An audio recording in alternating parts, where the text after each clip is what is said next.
My name is Juliana Nicolasian with the Oklahoma State University Library. Today is Tuesday, May 12th, 2009, and I'm in Oklahoma City, Oklahoma, interviewing Justice Yvonne Cocker. This interview is being conducted as part of the inductees of the Oklahoma Women's Hall of Fame Oral History Project. Justice Cocker was inducted into the Oklahoma Women's Hall of Fame in 2001. Thank you for joining us today. Let's begin by learning a little bit more about you. If you could talk about where you grew up and a little bit about your early life. I grew up in Colony, Oklahoma, the center of the universe, with the red dirt. I was a cotton chopper for my early life. It's like my then representative, when I was appointed to the court, said, "There's nothing like the cotton patch to give you ambition." And I think that has probably factored into the rest of my life. I was daddy's girl. He took me with him everywhere he went, including, which OSHA would die about now, he built a little box to take me on his tractor when I was 18 months old. I was a basketball player. I think there's nothing that women can do to prepare them for a career that would help more than team sports. I think that's really critical to know there's a game going on, there are rules to the game, and you need to know how to do it because we can't do this by ourselves. I lived in El Reno for a little while Daddy was in the Army, before he went to the Army. And that was good, but I was glad to get back to Colony, ride my horses and drive a tractor. I've been driving since I was 11 or 12, first on a tractor. I do know how to handle a stick shift. So that's also good. All experiences are good, I think. Went to Southwestern, graduated in 3 years, was a med tech before I was a lawyer, worked at Medical Arts Lab after I graduated from the internship program at St. Anthony, worked at Medical Arts Lab, went to law school. And so I guess that's a pretty brief synopsis. I was in the body business before I was a lawyer. Well, back on the farm growing up, did you have specific chores that you had to do? Oh, yes. Yes. I've done everything. I've mowed hay. I drove the tractor to bale the hay, to load the hay. I've collected eggs from hens that wouldn't stay in the hen house. I did not appreciate looking for eggs in the bales of hay. I've milked cows and done the separator, and it's a wonder that any of us would eat anything or drink anything at that time. I mean, it's so much more sophisticated. We certainly didn't clean the cows' bags before we milked them. We just milked them, and that tail went in the bucket about half the time, and then they'd kick over the bucket. I was not a very good milker. Did not enjoy it either. Did you have a favorite duty? Suppose going to get the cows. Riding my horse to go get the cows was probably the most fun. Now, the schools you attended, elementary school, junior high, were they large schools or small schools? No. Well, I went to kindergarten in Tulsa for maybe 6 months or so. Started first grade in El Reno. Had great teachers. Then in the probably third and fourth grades, I was back at Colony. Also really good teachers, but very small. My graduating class had 7 people in it. And they always introduced me. She was valedictorian of her high school graduating class. And I always feel I have to do a disclaimer. Yes, I was co-valedictorian and there were 7 in my class. Well, did you have favorite subjects during those years? I like history the best, but I was a biology major in college. Biology major, chemistry minor, and an English minor. I like that too. And if I had it to do over, I wouldn't do any of those chemistry courses, I don't think. When you were growing up, what did you want to be? A lawyer. And how did you know? When I got my driver's license, that summer, I met a lawyer from Cordell that had been my mother's high school classmate. He had been the county attorney. and he was now in private practice, a very small practice, solo practitioner. His wife was his legal secretary, and she wanted a break. Well, I have had shorthand by now and typing, and I can drive. So he hired me to work during summer and cotton picking vacation. And the lawyer down the hall from me, J.T. Bailey, came down. I actually transcribed a trial, which fortunately, I took it. I didn't have to transcribe it, fortunately. JT was very impressed, and he said, honey, it's just so good that you could do this, and you just ought to go to law school. And I thought, yes, I should. But I had to have a trade to pay my way, so that's why I became a med tech first, so I could fund it. And you went to college at? Southwestern. And why did you choose Southwestern? It was close. It was 15 miles from home, and they gave me a tuition scholarship for being valedictorian of my class.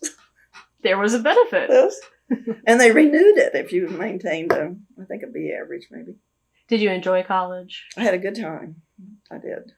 I worked as secretary for the head of the chemistry department. See, all these skills come into play.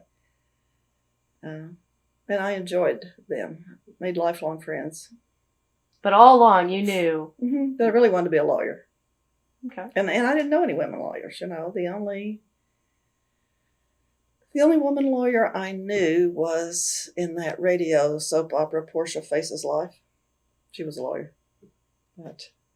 And was your family very supportive of your career choice? Well, my daddy always told me I could do anything I wanted to do and be anything I wanted to be.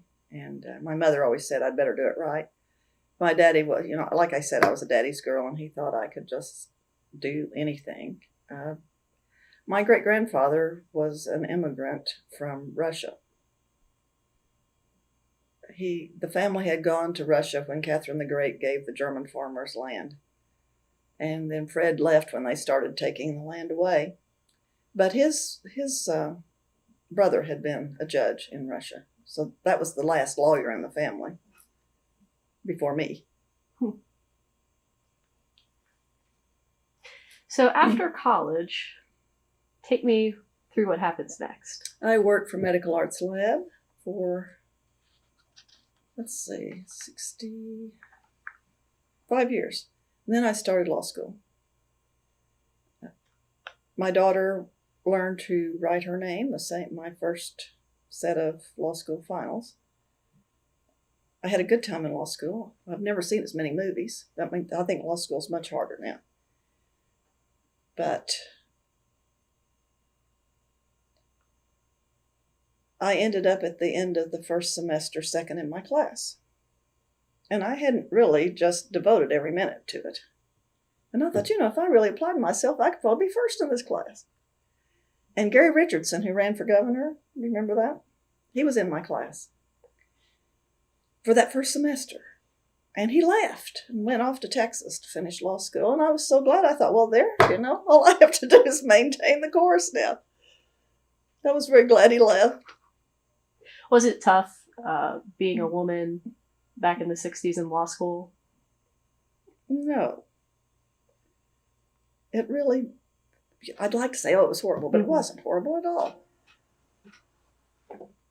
And I've said this before, I've never had discrimination, which is also sort of interesting. When I was a med tech, that's a woman's field. Mm-hmm. I was hired the first day I went to my internship by Dr. Rex Kenyon too. I've never applied for a job until I applied for the Supreme Court. So I was in law school. I was in the first class. They might have thought they were discriminatory, but they really weren't. They had admitted before that 1 or 2 women. I started in 65. And most of the classes before had 1 or 2 women. In my class, they had admitted 12 women. And they called us the petticoat class. Now, see, that sounds pretty bad, but it wasn't really bad. Because when the class of 69 graduated from law school, the top 3 men in the class were women. There was, at that time, they weren't hiring women lawyers. But Senator Cleta John Rogers, was a good friend of one of my professors, and he kept asking me to come to work for him. I was asked by Judge A.P. Murrah of the Murrah Building to be his law clerk, and I couldn't do it because I had this little girl. I couldn't go to Denver and do those sorts of things. G.T. Blankenship offered me a job as a member of his staff in the Attorney General's office. So I had lots of job offers. I was not, but it wasn't the same. I mean, they're horror stories. Justice Ginsburg could only get a job as a secretary, and the same thing with Justice O'Connor. It just hasn't happened to me. When I was this same lawyer that worked down the hall that told me that I should go to law school. Then when I graduated from law school, he told me while I was in law school, he was just so proud. And then when I graduated, he said, now listen, honey, those jobs out at the Supreme Court, you ought to get one of those clerk jobs. And I thought that sounded really good, but there had never been a woman as a staff lawyer. But I had met Justice Hodges my first semester in law school at a function at the Beacon Club that the law school hosted for some students in the Supreme Court. And we became friends, and after I'd been in private practice with Senator Rogers for a while, 2.5 years, Justice Hodges came and asked me to come and work for him and said, I've had the worst luck with my staff. One got a brain tumor, one was in a car wreck, one had a motorcycle accident. And, I don't know if it's safe to work for me, but if you would like to try it, I would like to give you the job.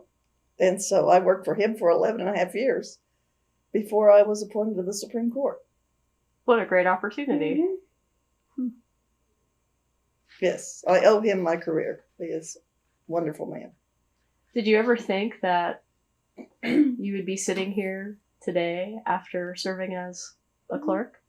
I thought it was possible. But then Alma Wilson was appointed. And I thought, I don't believe the governor would do 2 women in a row. And there wasn't an opening. Your chances of being on the Supreme Court, and I knew that, were about the same as your chances of being struck by lightning. You have to be from the right district. There has to be a vacancy. It's just, the odds are so improbable that you're going to be appointed to any judgeship. So I thought after Alma was appointed that probably I would not. But then Justice Irwin from my district resigned to become a federal magistrate, to double dip. He could retire here and get a federal job with a salary and eventually a federal pension. And I was so comfortable with my life, I thought, do I really want to do this? And it was in the middle of winter, and I had a diesel car that didn't always start when it was very cold. And I went out to the parking lot, and I had an appointment to meet with someone about it. And I thought, this will be a sign. If this car won't start, then I'm quilting, I'm happy, everything's great. And I pulled out that glow plug, and it just started right off the bat. And so I went on with it. Do you remember the first time you met Governor Nye? Yes. I did not know Governor Nye. They say about federal judges that federal judges have a good friend who's a senator, a United States senator. I had not met Governor Nye at all until after I applied for the court. And then I met him in the cafeteria. We used to have a cafeteria here. And I met him in the cafeteria, and he registered absolutely no recognition of my name at all. But I think behind the scenes, Donna was very busy. And so one of my friends, a district judge, came up to me and said, hey, kid, you aren't going to get it. I said, oh, well, really, Judge, why not? And he said, oh, the governor's already had his woman, and you're just not going to get it. And I said, I had on my power shoes, and I patted him on the shoulder, and I said, well, Judge, sometimes the best man for a job is a woe man. And Governor and I thought so too. And he appointed 2 women in a row. And then Hardy Summers, the vacancy came up for the position that Hardy Summers filled. And Hardy was terrified. he said that he heard that the governor had said he really liked those women, and he thought maybe he'd just keep right on appointing those women to the Supreme Court, and Hardy lived in mortal fear until he found that no woman had applied for his position. So after you were appointed, how did you feel? What was going through your mind? Well, ecstatic, 3 feet off the ground, and I still feel that way. It's the same way every day. It's the perfect job. It's not very many people really get the job they've always wanted, and I've never wanted another one. The one I had before was the perfect job. I loved it. I would have done that forever. This is better, though. You get the vote. So just to track back just a second, can you go through the application process? Mm-hmm. Well, you have to be from one of the 9 judicial districts. You have to be 35 years old. You have to have been a lawyer 5 years.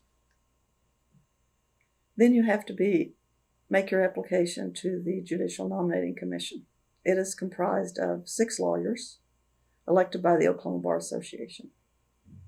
From the 6 congressional districts, even though we now have 5, they still have maintained the 6 lawyers. There are 6 members who are civilians that are appointed by the governor. 3 Republicans, 3 Democrats, so that it has a balance. Then they elect the 13th member, the swing vote. The 12 do.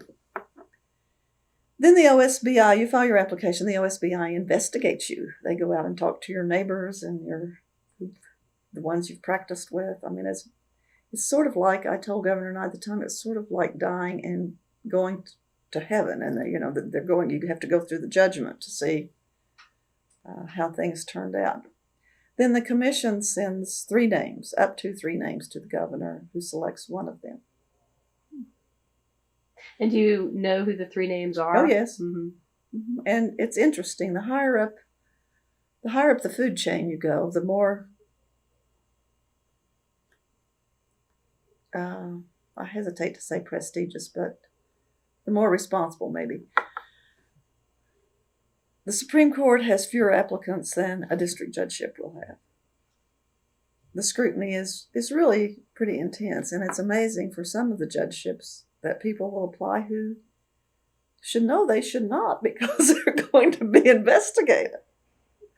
But you do know, you know there's a list published of all the applicants, and then there's a list of the 3 that are sent to the governor.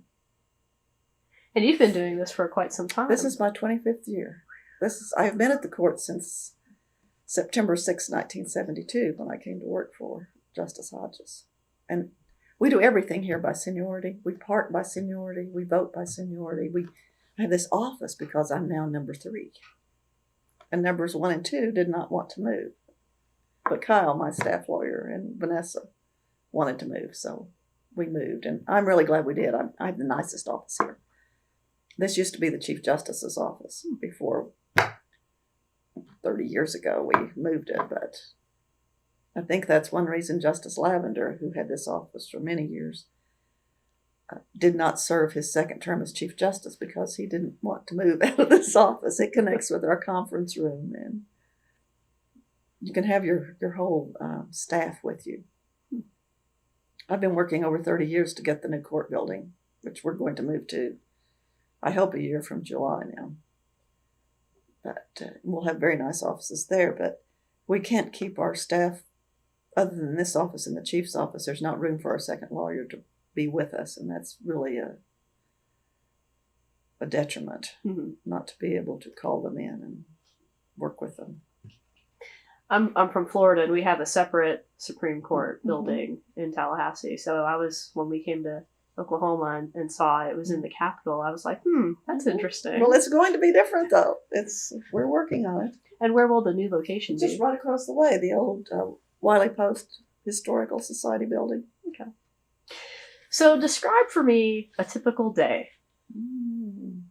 Well, there is no typical day. There truly isn't. And it depends on whether I'm sitting in this office or when I sat in the chief's office. A typical day, Monday, is my office comes to work early. We're the earliest office here. Everyone's here usually before 8. I've now moved.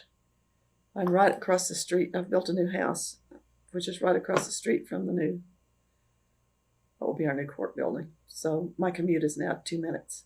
And I have found the closer I am that I don't make it quite by 8 like I used to be early. But at 9 o'clock, we have our conference. Although it's turned out lately that most of us are in there by 8:45. We do our cert docket, cases from the Court of Appeals that people are not happy with the result, asking us to take another look and write an opinion and reverse them. We do our original proceedings, which is our writ docket. And we do our motion dockets on Mondays. So that usually takes care of Monday morning, pretty much. Then they've already circulated the docket for the next Monday, so you're always behind. And then we have a Thursday docket, which are our opinions. We hand down our opinions on Tuesdays, supposedly before noon, which you can get on the website. I'm very proud of our website. That was started while I was in the Chief Justice's office. And it's been a great service, I think, that our cases are up and they're free, and lawyers really appreciate it, as do judges and ordinary people. So what are some differences between Justice Cogger and Chief Justice Cogger? Chief Justice is so much harder. You never know what's going to happen, and the phone rings constantly, and there's always a fire to put out, and someone's air conditioner quits working at one of the courthouses. We have general superintending control of all the courts, and so we control all the budgets of all the courts, except for the Court of Criminal Appeals, who now has their own separate budget. But all the district courts, we have all that administrative work, and that really falls on the Chief Justice. So there's a lot more to do. Being a justice is, well, it's hard work, but it's not nearly as hard as being Chief Justice. Thursdays, so then you prepare. For Thursday, we have our other docket, and then you start again, because Wednesday you've circulated for the next Thursday. And there are things that you just don't know are going to happen. I have a building committee meeting on Thursday this week, because I'm chair of the building committee. My daughter is having her Early American Glass Club luncheon on Wednesday, which is an annual event in which it's her favorite club. And my good friend Luke Herr, when Jonna got in it, said, "Who died?" Because it's generally women of more maturity. But she loves it, and so I'm going to that. That's one of the things you have to go to tomorrow, the Glass Club luncheon. So you never know. We're putting on the Sovereignty Symposiums right now, so June 2nd and 3rd, which is the largest Indian law seminar in the United States. So that's done out of my office with Julie Rory, and all my staff is involved in that. This year it's T. Boone Pickens. We're doing land, wind, and water. I'm going to have to make sure you get a poster. Our posters are done by Mike Larson, who did the ballerinas in the Capitol. That's a Mike Larson, and this chief is a Mike Larson. So we're very fortunate to have that. I like the arts. I won the Governor's Arts Award, and I bought a great painting this weekend. I just am so excited still. So that's pretty much, you don't know. You really don't know what's coming in. Some things you can figure out, but see, like you today, you're never sure. On average, how many cases come through your office every year? I really don't know. Never thought about that. We have our Monday dockets, which we have to prepare for, have anywhere from 15 to sometimes 30 cases on Mondays. So the Thursdays are not so many cases, but the work is harder because mostly we write first impression cases. And so that requires a lot more research. And so we look at, I don't know, probably from 500 to 750 cases a year, which, the work is tall. You need to be a speed reader. And there's no off time? It's 12 months a year? We have time off. We take some time off in the summer where we don't have regularly scheduled conferences, but we're here. No one takes much time off because it's a nice time to be able to get ready. I'm so compulsive. I try not to have anything that's old, but in case you do, that gives you some time to get caught up. Well, we learn the background we need for our career in many different places, mm-hmm. Sometimes school, sometimes it's on the job. Where do you think you learned the background you needed to be sitting here today? Well, I had truly on-the-job training with Justice Hodges. I think it's important to be a list maker. I'm not sure. That's my mother, probably.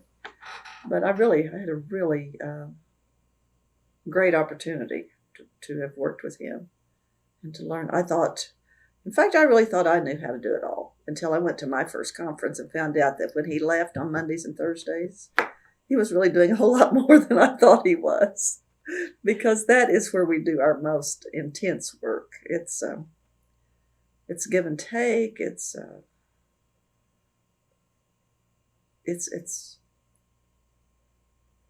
hammering things out. It's being ready.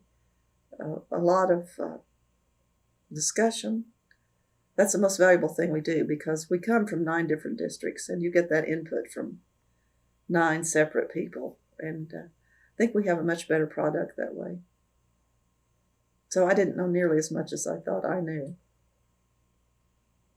You mentioned while you were Chief Justice that you helped bring the online cases to mm-hmm. the forefront. Any other key or notable achievements, not only as Chief Justice, but during your time on the Supreme Court that you could recall? Well, I've been the chair of the building committee forever. And when I was chief, I spoke to the legislature and asked them for the building. And Stratton Taylor said, and I also asked for the History Center. I said, because they've been my board, I swear in that board, and I would tell them every time I went over to swear them in that I wanted their building.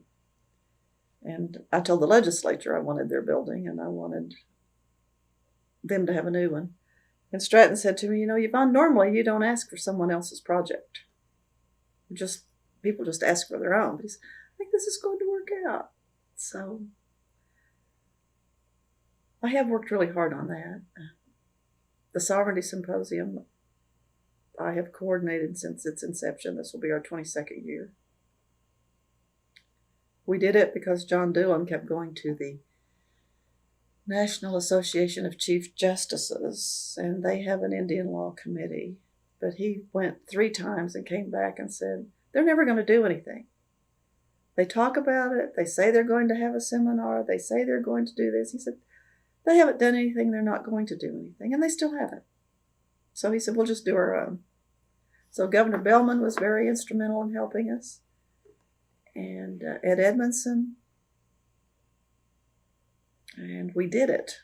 And now we've been doing, and no one gets anything for doing this. They pay their own way. We have the best legal scholars in the world, and they pay their own way, and they get a T-shirt for coming, and our thanks.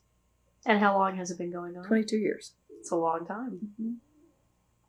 That's a good tribute to law and education. And I'm very proud of Red Earth, which was really my idea. So mine and I talked to Ken Bonds, the co-founder, and that'll be 23 years. And we very carefully have this symposium so that Red Earth follows right along because people want to come and go to Red Earth, and that way they'll come here. So tell me what happens at Red Earth. Lots of dancing, lots of eating, lots of art. Great art. We have the best artists here, and they were not being appreciated, and they were frozen out of Indian Market in Santa Fe. That's no longer the case at all. Ben Harjo, one of the first artists at Red Earth, was featured, I think it's 4 years ago, and our artists win major medals there all the time. And you're considered the mother of Red Earth. Mm-hmm. Very proud of that. Do you do much dancing yourself? Well, the first year, Allie Reynolds was my hero, the super chief from the Yankees, and he was so instrumental in giving it credibility because so many powwows people would advertise prize money did not pay. And Allie stood there and paid everyone, handed them the winners a check. But we danced the first grand entry, and I said, "Look at this, Allie, look at this. Isn't this just great? It's just great." He said, "My knees are killing me." And I'm saying, "Oh, this is great, this is great." And I'm dancing in my moccasins the first one. And I danced every one that year. And I had shin splints and petechiae after it was over. So now I don't dance in moccasins on that concrete floor. But I actually carried my grandson Jay for one grand entry. He was a pretty chunky little fellow, but I guess he was walking, but he couldn't have done all that. So it's great. I grew up to the sound of the drum, and I need it. I have a friend who's a Buddhist, and sometimes I go when they're having a drumming ceremony. I go there because if I haven't been home to a powwow, I need to hear that drum. It just does something for you. But you have a very strong Native American connection. Mm-hmm. You were adopted by the Cheyenne and Arapaho tribes. Can you talk a little bit about that for me, how that came about? Well, my great-grandfather hired the Cheyenne women to be the nannies for my daddy. His mother died when he was 6 months old. So Fred was very close to the Cheyenne Arapaho people, and hired Howling Man Woman, who is Reba Cross Solomons, who was one of the artists that read her great-grandmother. And she actually found a photograph when she cleaned out her grandmother's things that had my daddy on the back of her great-grandmother, and it said Cogger Baby. And Brenda Kennedy did a wonderful painting from that for me. So Fred hired the Cheyenne women to be the nannies, and then Daddy was just always close. The colony is the oldest town in western Oklahoma, and it was created by John Seeger for an Indian school, the first vocational agricultural school in the United States. Not college, but school. To domesticate the tribes. And they rounded up the little children and cut off their braids and took their clothes and sent them to boarding school and washed out their mouths with soap if they spoke their native language. And my daddy and Archie Black Owl were very close. The Cheyenne child that was the grandson of Chief Romanos. And so Daddy was close always. And when he went away to war, when they came back, they had a victory dance, and Daddy danced, and the lady said, "Oh, look at Johnny, he can still dance." And he could. They honored him several times at the colony powwow. So I had that, even though we have no Indian blood, I had that great affection because he did. And this year's honored one at Red Earth is Jerry Cross Redcorn, and we played basketball together. And now she's turned out to be the preeminent Caddo potter. And Barack Obama has chosen one of her pots from the Museum of the American Indian to go in his office along with Maria and Lucy Lewis. So that's pretty good for two girls from Colony, population 201 or whatever. So how does one become adopted? Do they just say, "You're one of us now"? Well, when I was appointed to the court, I had this gallery in Colony. But this was before Red Earth. And Charles Jones, who did the interview, asked me about it and the tribe. And I said I'd always wanted to be an Indian. And then Chief Big Snake, when that article was published, Chief Big Snake called from the Native American Center and said, "Yvonne, the phone is ringing off the wall here." He said, "Every tribe in the state wants to adopt you, but I have told them you belong to the Cheyenne Arapaho because you grew up with them." And so he sort of foisted it up on them, I guess. But it was quite. I would go to the powwow grounds when I was a little girl. There were still Chief Antonita she was sitting out in front of the Payne store with his braids and ribbons in them, and I mean there was so much history there. If I'd only known. I mean, it's not that long, that these guys, they knew so much. But it was a really remarkable experience. My mother, though, would retrieve me from the powwow grounds because I would be down there, and I'm a terrible dancer. I never have learned truly to dance anything very well. And so when they did the adoption, it involves a dance. And she said to me, I don't understand why you want to be adopted. You have two perfectly good parents. Daddy understood. And you have to buy a beef and you give away shawls and things. And he told me, well, Fred would have given him 3. In the old days, Fred would have given him 3 beefs instead of 1. But we did it, and they, Daddy was very proud. And so was Mother, and they went out and they were honored. And then I went over to her after it was over and said, well, Mother, what'd you think? And she said, you still haven't learned to dance, which was pretty true. But they brought the sacred dirt from Bear Butte, and it was very impressive to paint me with. Well, you made mention of the museum.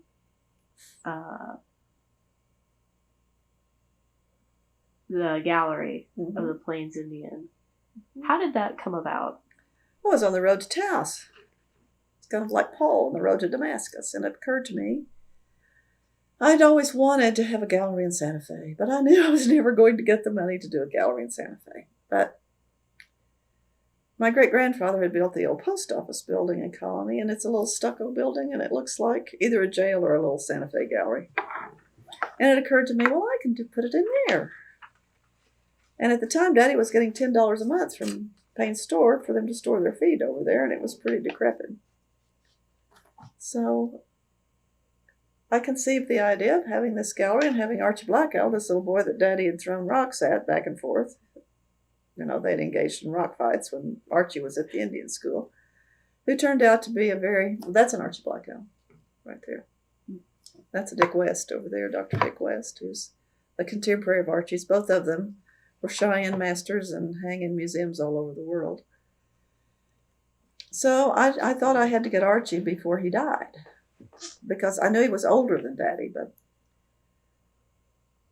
So I finally tracked him down and wrote him a letter.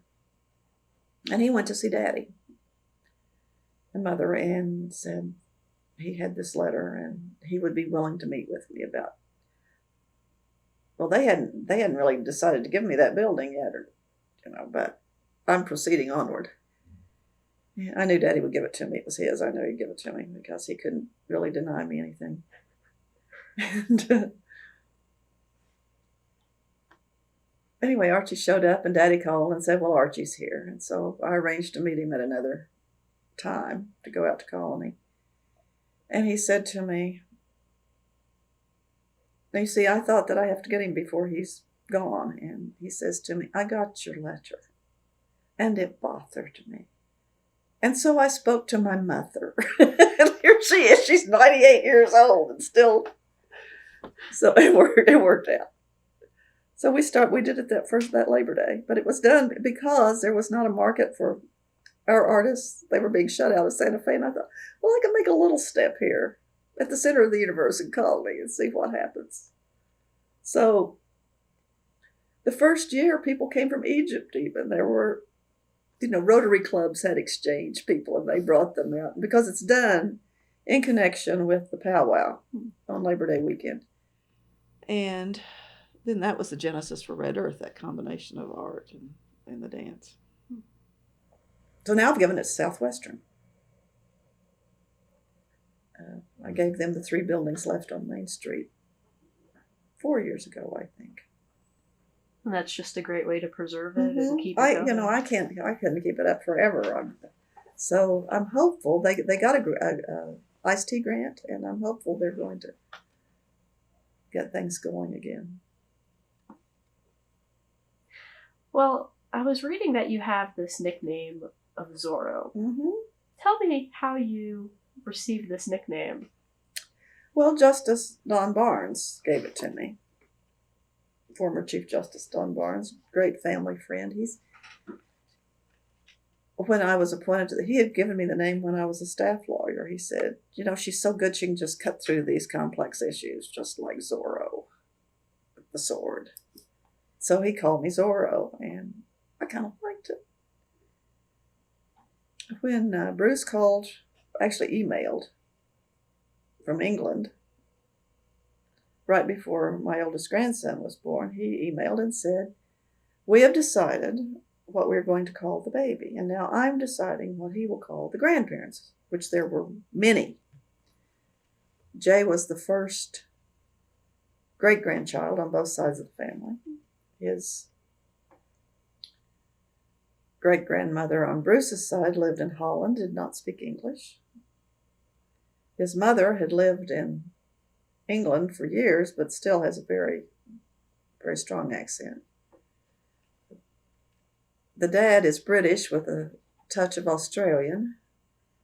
And then my mother we're Okies, So Bruce went down the litany saying, well, of course, my mother will be called Oma because she's Dutch, and that's the traditional name. And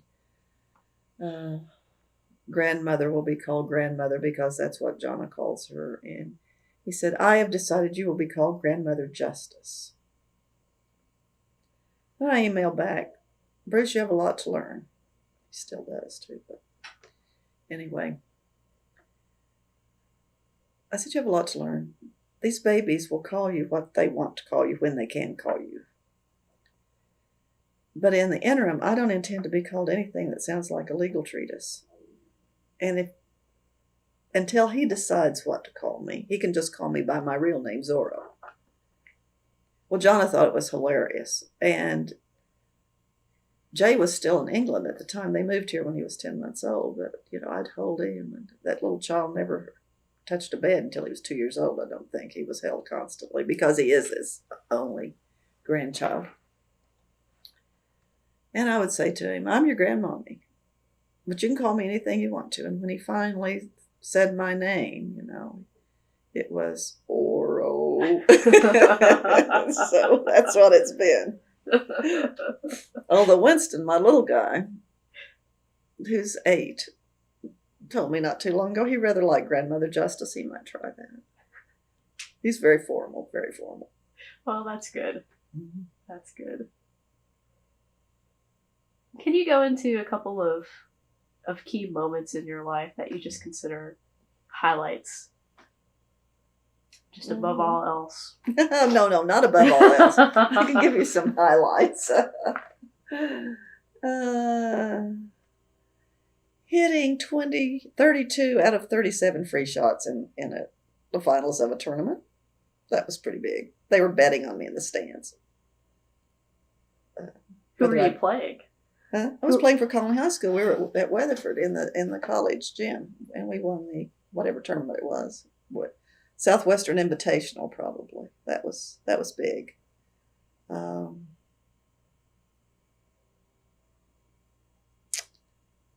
Being hired by Justice Hodges, that was big. Having a girl, which I wanted. In those days, you didn't know what you were having. No ultrasounds. They did it. My gynecologist, obstetrician, Dr. George Jennings, who was married to my cousin Wanda, predicted it was a boy based on the heart rate. They gave me scopolamine, which they don't do anymore either. And I didn't really care if I had clothes on. I got up, I walked around, I went into the bathroom. He said, you can't do that. Well, why not? Well, you might have the baby in the toilet. And I said, oh, should I be so lucky? But I went to sleep and I woke up and I told him, I want a girl. I'm only having a girl. I woke up and he was in checking on me. And I said to him, well, it was a girl, wasn't it? And he said, I don't know. You haven't had the baby yet. So having a girl was a pretty big deal. Certainly being appointed to the court when I found out that I was appointed to the court. And Jeanette Edmondson, who was a great supporter of women. She was one of my heroes, and she was Secretary of State at the time. And she called me and told me, Yvonne, I've just signed your certificate of appointment. And I said, but Jeanette, the governor hasn't called me yet. She said, I don't care. He signed it. I signed it. I filed it. You're it. So that was big. And calling my dad, who was in the hospital visiting my Uncle Herman, and calling and telling him that I'd been appointed. And that's what I told him. Daddy, I can still hit the long shot. Because I certainly was. No one thought I would be appointed. After that, hearing my grandson sing, he has an incredible voice. I'm not moved to tears easily, but he can do that. I don't know. Lots of occasions.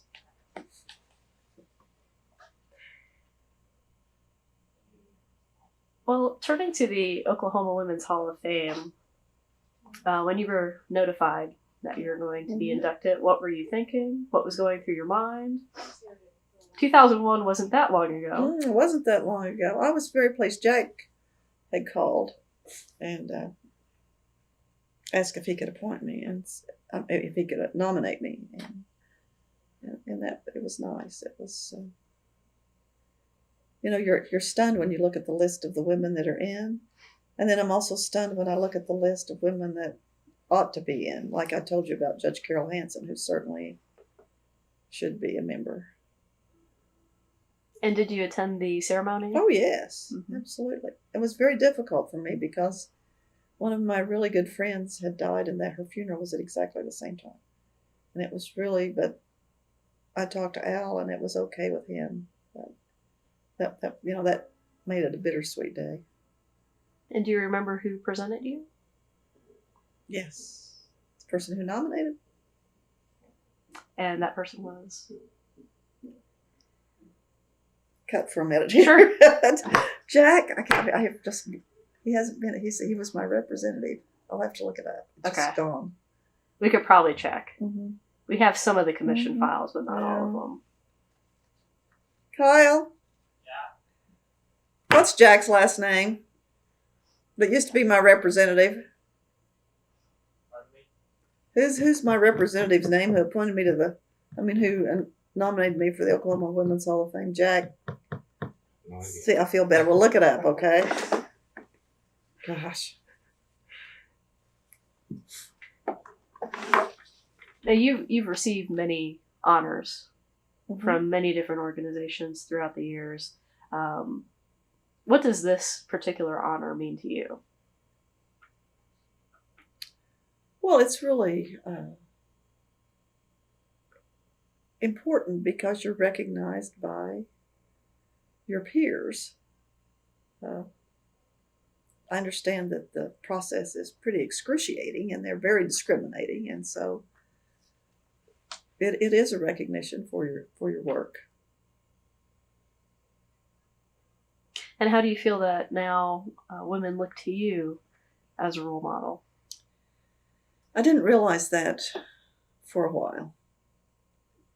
But it came to me really pretty early after I was appointed to the court because Senator Kelly Haney brought some 4th grade girls over to take a tour of the court, and he asked me if I'd do the tour of the court, and I said, of course. And I think we have the most beautiful courtroom in the state, and it's certainly, our courtroom is much more attractive than the United States Supreme Court courtroom. Ours is light and beautiful. And as Jonna says, when the children come, always tell them, be sure and look at the ceiling because it looks like wedding cake, and it really does. So I told those little girls that. And then they asked if they could touch me. And that's when it hit. I better do this right because these little girls are looking up to me and asking if they can touch me. Did you let them touch you? Oh, sure. That's great. Well, you've made mention of lots of people who have had a major impact in your life. Is there anybody else you'd like to make mention of? Doyle Ward, who was my high school English teacher who taught me how to write, and Dr. Gladys Bellamy, who did the same thing at Southwestern. Dr. Donald Ham, who was my chemistry professor and made chemistry at least tolerable. It's not very interesting, I mean, even though you have to have it. I've talked to you about Rex Kenyon, who hired me the first day, and Cleta John Rogers, who also came looking for me, and Ralph Hodges. I think one of the things we need to recognize, at least in my career, was that there was no one, perhaps because it was the situation, but there was no one who helped me more get to where I am than daddies with daughters. It was that they may have been willing for their wives to have doors shut in their faces, but not for their daughters. And so no one helped me more than daddies with daughters in getting to this position. Even Governor Nye has a daughter. And my mother was certainly critical in that she was a beautiful and talented woman in her own right. And I don't think she's made me too compulsive, but I am really, I'm like Monk if I see a crooked picture. Doing it right, it can be taken to extreme, but I don't regret it.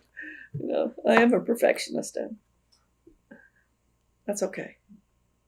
Absolutely. And my Aunt Lucille was my role model. I left her out. My Aunt Lucille Simmons, Aunt Lucille Bottom Simmons,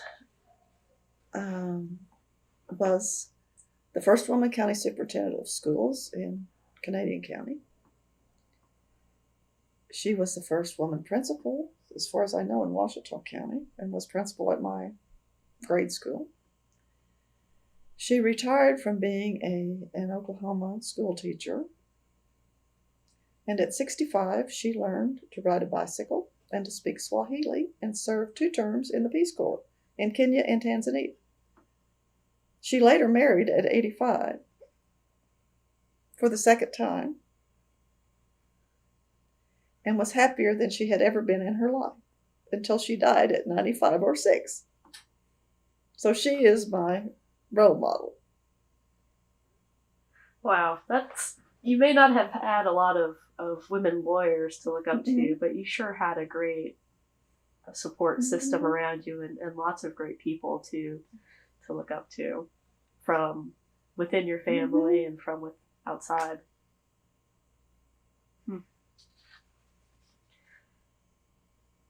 Well, what does Oklahoma mean to you? It's the center of the universe. I tell them that. Colony is the absolute center. We're equidistant practically between Moscow and Tokyo. And I don't understand why we aren't a hub for transportation. It doesn't make sense to me. I really want the train back so much. But Oklahoma's people, Jonna, my daughter is general counsel for the Commerce Department and deputy director, and she came back here when Jay was 10 months old. And she practiced law in London. She's a British solicitor, as well as an Oklahoma lawyer, and a lawyer licensed in Washington, D.C. and Massachusetts, and England, Scotland, and Wales. And she came back, and her friends could not believe it. She was in this very prestigious law firm in London, Boodle and Hatfield. One of the Boodles made gin, and the other established the law firm in the 1700s. And she said the gin still flowed like water at the company parties. But she traveled. She went to South Africa. She went to Hong Kong. She went to Indonesia representing her clients. And so when she came back here, her friends said, "We just can't understand why you would do that. Here you are in London." And she said, "Well, I want to go home." And after the bombing, they called her from literally all over the world and said, "We understand now. We understand why you went home. It's your people. And we have the best people in the world here." Well, if you could give any advice to your fellow Oklahomans, what would you tell them? Be proud of being an Okie. I'm in a history book about that. Page 19 or 20 or 21. I'm an Okie, and I'm proud of it. And we have everything here, or we have very interesting weather, but we have our topography. I can let you out in southeastern Oklahoma and tell you you're in Vermont and you would believe it. So I think we need to have more pride in what we do and what we are. Jack Bonnie. What? Jack Bonnie.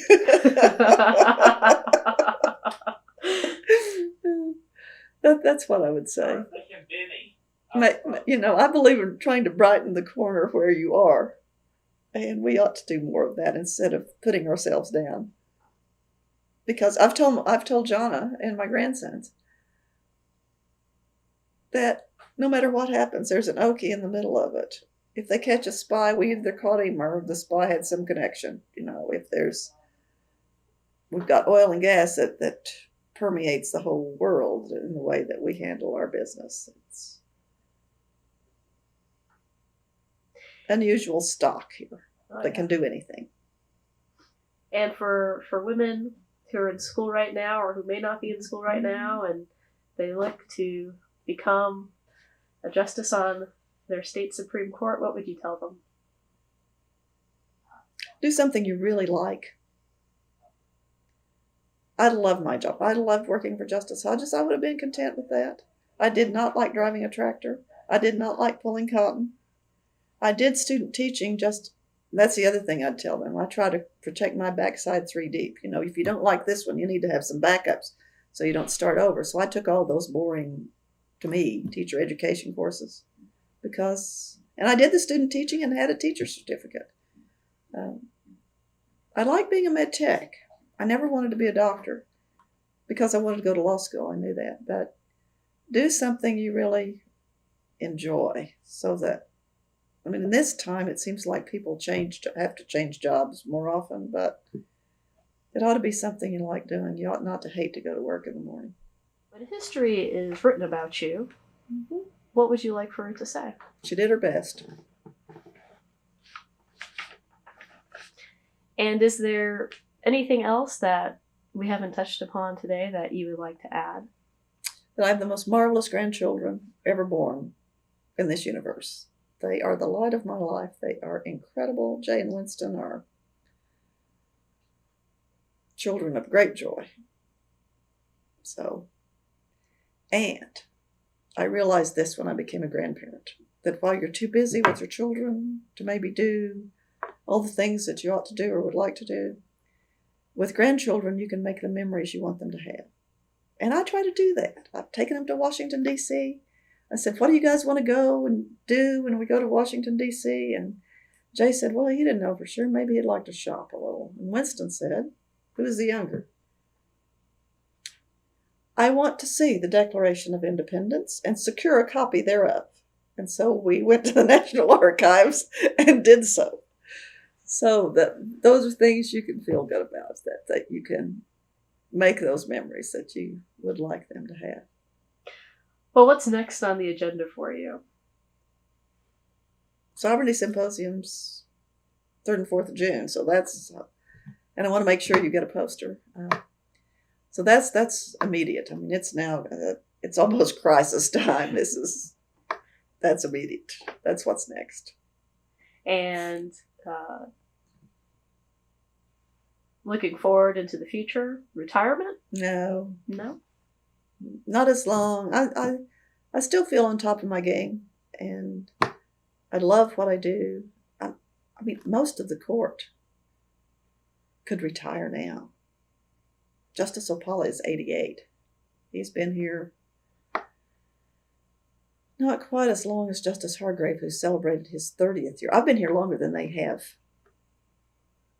Not actually Justice Opala, who was our court administrator, but I think everyone could retire, but maybe 2 of us now at full retirement. But it is a wonderful thing. I love the job. I love my staff. I have the best staff in the world. They've been with me for more than 16 years. And they are, Kyle Shiflett and Vanessa Bilberry are wonderful. Now we have George to do the stuff that we don't want to do. George Wright. Kyle and I don't particularly like the the computer stuff, and George is very good at it. So he's filling in that necessary spot. So I don't think so. It's just fun to come to the work every day. Well, I appreciate you taking time out of your busy schedule to meet with us for our project. Well, you're most welcome. Thank you That very is much. my honor.